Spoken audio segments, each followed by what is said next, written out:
जय माता दी मित्रों, स्वागत है आप लोगों का पुनः एक बार आपके अपने YouTube चैनल में। और मैं पंडित बीएन शास्त्री। आज हम बात करेंगे श्राद्ध के बारे में, यानी श्राद्ध कब से शुरू होने वाले हैं, पितृपक्ष का कब आरंभ होने वाला है साल 2021 में, श्राद्ध की तिथि कौन सी रहेगी, श्राद्ध का महत्व और विधि और सामग्री के बारे में भी संपूर्ण रूप से मैं आपको जानकारी दूंगा। यानी आप लोग श्राद्ध तो करते आए हैं काफ़ी समय से, पर पूर्ण रूप से आप शायद बहुत सारे ऐसे लोग हैं जिनको पूर्ण रूप से अभी ज्ञात नहीं है कि श्राद्ध करने की विधि क्या होती है, उसमें क्या क्या सामग्री आपको अनिवार्य होती हैं श्राद्ध करने के लिए। तो उसके बारे में भी इस वीडियो में आप जान सकते हैं, जिसके लिए वीडियो को अंत तक आप जरूर देखिएगा। चलिए, तो अगर हम बात करें तो श्राद्ध का जो आरंभ है, हिंदू धर्म में पितृपक्ष का बहुत अधिक महत्व होता है। सबसे पहले आपको महत्व भी जानना जरूरी है कि आप श्राद्ध कर क्यों रहे हैं, क्योंकि हिंदू धर्म में श्राद्ध का अधिक महत्व होता है। और पितृपक्ष को श्राद्ध पक्ष भी कहा जाता है। कुछ जगह पर इसको श्राद्ध, कुछ जगह पर पितृपक्ष, कुछ जगह पर इसको कनागत भी कहा जाता है। पितृपक्ष में पितरों का श्राद्ध और तर्पण किया जाता है। आपके जो पूर्वज हैं, जो अपना देह त्याग चुके हैं और संसार छोड़कर जा चुके हैं, उनको याद करने के लिए ये पितृपक्ष आते हैं। हर साल ये पितृपक्ष आप लोगों को मनाया जाता है। और इस समय कहा जाता है कि जो यमराज हैं वो आपके जो आत्मा हैं, जो उन्होंने आत्मा भूलोक से जा चुकी हैं, उनके पास हैं, उन आत्माओं को इस पितृपक्ष के समय वो धरती पर छोड़ देते हैं। और इस पितृपक्ष के समय आपके पूर्वज आपके घर में ही मौजूद होते हैं, यानी उनकी आत्मा आपके घर में होती है। तो इसीलिए हम उनका तर्पण, उनका श्राद्ध, उनको याद करते हैं इन पितृपक्ष के 15 दिनों में। धार्मिक मान्यताओं के अनुसार पितृपक्ष के दौरान पितृ संबंधित कार्य से पितरों को मोक्ष की प्राप्ति होती है। इस पक्ष में विधि विधान से पितृ संबंधित कार्य करने से पितरों का आशीर्वाद भी आपको प्राप्त होता है। पितृपक्ष की शुरुआत भाद्रपद के शुक्ल पक्ष की पूर्णिमा तिथि से होती है। अश्विनी मास के कृष्ण पक्ष की अमावस्या तिथि तक पितृपक्ष चलते हैं, यानी पूर्णिमा तिथि से अमावस तक पितृपक्ष चलते हैं। ये 15 दिन पितृपक्ष रहते हैं, उसके बाद ये समाप्त हो जाते हैं।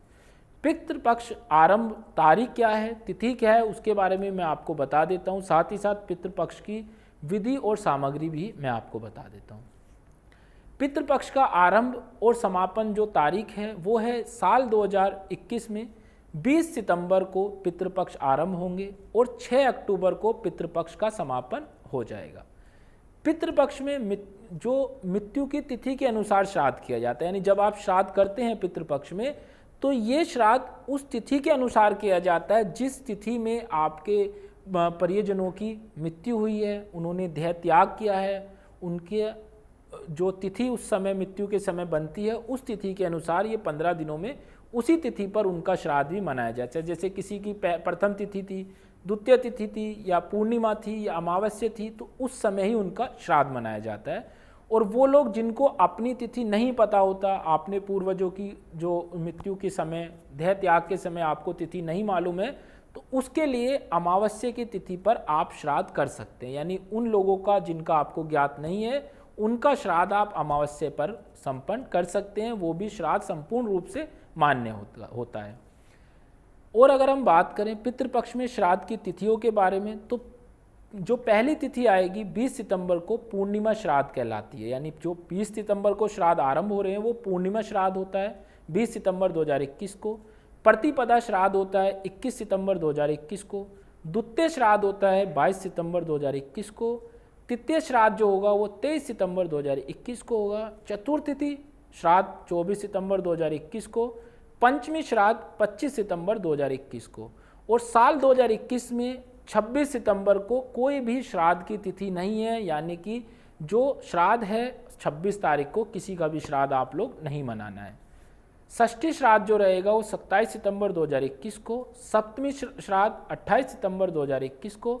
अष्टमी श्राद्ध 29 सितंबर 2021 को। नौवीं श्राद्ध 30 सितंबर 2021 को। दसवीं श्राद्ध 1 अक्टूबर 2021 को। और एकादशी श्राद्ध 2 अक्टूबर को। द्वादशी श्राद्ध 3 अक्टूबर को। त्रयोदशी श्राद्ध 4 अक्टूबर।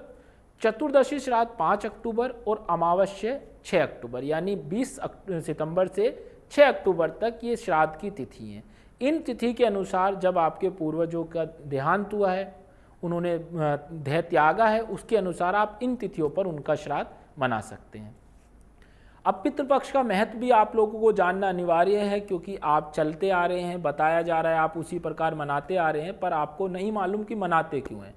देखिए, पितृपक्ष में पितृ संबंधित कार्य करने से व्यक्ति के जीवन में खुशियाँ भर जाती हैं। इस पितृपक्ष में श्राद्ध तर्पण करने से पितृ प्रसन्न होते हैं और अपना आशीर्वाद सदैव आप लोगों के ऊपर बनाए रखते हैं। इस श्राद्ध पर या पितृ दोष मनाने से पितृ दोष जो आपकी कुंडली में रहे, आपके जीवन पर लगा हुआ है, तो उस पितृ दोष से भी आपको मुक्ति मिलती है। श्राद्ध को मनाने से, अपने पूर्वजों के तर्पण करने से आपको उस पितृ दोष से भी मुक्ति मिलती है और आपके जीवन में शुभ चीज़ें बननी आरंभ हो जाती हैं। अब श्राद्ध की विधि क्या रहेगी, क्योंकि जब हम श्राद्ध कर रहे हैं तो उसकी विधि भी हमें पूर्ण रूप से ज्ञात हो, क्योंकि अगर आप लोग कोई भी कार्य करते हैं और उसका विधि आपको नहीं पूर्ण रूप से ज्ञात है तो वो पूर्ण रूप से संपन्न नहीं मानी जाती, वो आपकी अधूरी रहती है। तो इसलिए आपको विधि भी जानना अनिवार्य है। जैसे अगर किसी संयोग विद्वान ब्राह्मण के जरिए भी आप श्राद्ध या कर्मकांड करा सकते हैं, पिंड दान करा सकते हैं, तर्पण करा सकते हैं। यानी जरूरी है आप किसी एक ब्राह्मण से ही आप अपने पूर्वजों का श्राद्ध कराएं, वो आपके लिए अच्छा है। कर्मकांडी ब्राह्मण आपके पास होते हैं, आपके आसपास होते हैं, उनसे ही आप श्राद्ध अपने पूर्वजों का कराएं।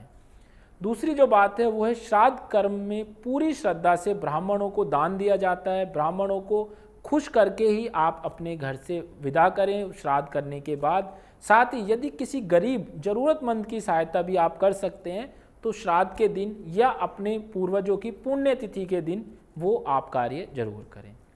इसके साथ साथ गाय, कुत्ते, कौवे आदि पशु पक्षियों के लिए भी आप भोजन का एक अंश श्राद्ध के समय के दौरान जरूर डालें। यानी जब तक श्राद्ध चलते हैं प्रथम दिन से अंतिम समय तक आप जानवरों को, पशु पक्षियों को अपने भोजन का एक अंश जरूर डालें। वो भी आपके पितृ, उससे भी आपके पितृ प्रसन्न होते हैं।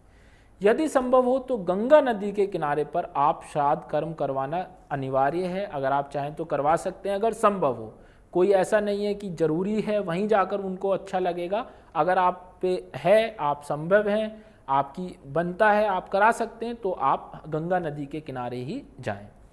यदि संभव न हो तो आप घर पर भी किसी का श्राद्ध मना सकते हैं, उसके लिए भी कोई भी रुकावट या बाधा बिल्कुल भी नहीं है। जिस दिन श्राद्ध हो उसी दिन ब्राह्मणों को भोजन करवाना चाहिए। भोजन के बाद दान दक्षिणा देकर ही उनको संतुष्टि प्राप्त होती है। श्राद्ध पूजा दोपहर के समय शुरू करनी चाहिए। योग ब्राह्मणों की सहायता से मंत्र जाप करें और पूजा के पश्चात जल से तर्पण करें। इसके बाद जो भोग लगाया जा रहा है उसमें गाय, कुत्ते, कौवे आदि को हिस्सा जरूर दें, उनके लिए भोजन अलग से जरूर रखें। इन्हें भोजन डालते समय अपने पितरों का स्मरण करना अनिवार्य है। मन ही मन उनसे श्रद्धा ग्रहण करने के लिए निवेदन और आशीर्वाद के लिए प्रार्थना आप लोग जरूर करें। अब श्राद्ध की पूजा सामग्री क्या है, इसके बारे में भी जरूर आपको जानना अनिवार्य है। तो श्राद्ध के लिए आपको जो पूजा सामग्री है उसमें सर्वप्रथम आपको रोली, सिंदूर, छोटी सुपारी, रक्षा सूत्र, चावल, जनेऊ, कपूर, हल्दी, देसी घी, माचिस, शहद, काले तिल और तुलसी के पत्ते, साथ ही साथ पान का पत्ता और जौ भी आपको लेना अनिवार्य है।